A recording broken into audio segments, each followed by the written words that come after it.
C'est à Versailles que le Premier ministre a choisi de faire sa première visite officielle de l'année, plus précisément sur un chantier de restauration du château.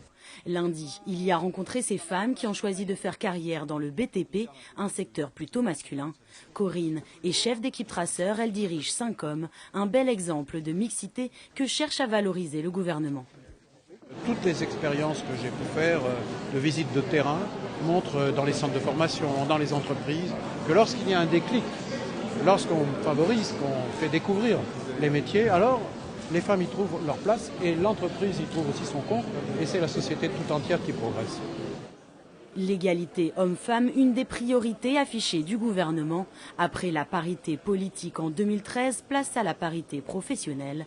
Le Premier ministre a annoncé des objectifs ambitieux. Le premier, atteindre d'ici 2025 un taux d'emploi identique pour les hommes et les femmes. Il reste aujourd'hui plus de 9 points d'écart. Et pour cela, il compte faciliter l'accès au travail pour les mères. Eh bien, nous développons les modes de garde. Nous faisons en sorte que, par exemple, les femmes qui prennent un congé parental soient accompagnées au retour du congé parental pour éviter qu'elles soient placardisées à leur retour. Nous faisons en sorte que les femmes, après une longue interruption à s'occuper de leurs enfants, puissent être accompagnées dans la reconversion professionnelle. Nous les soutenons pour développer une entreprise. Deuxième objectif, obtenir de la mixité dans un tiers des métiers.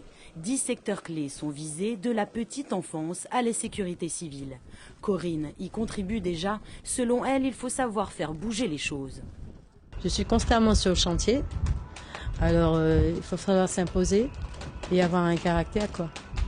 Sinon, les hommes, ils vous marchent dessus après. L'entreprise qui l'emploie fait figure de bonne élève. Elle a obtenu dès 2006 le label Égalité. Mais le secteur du bâtiment est encore à la traîne. Seuls 1,6% des ouvriers sont des femmes.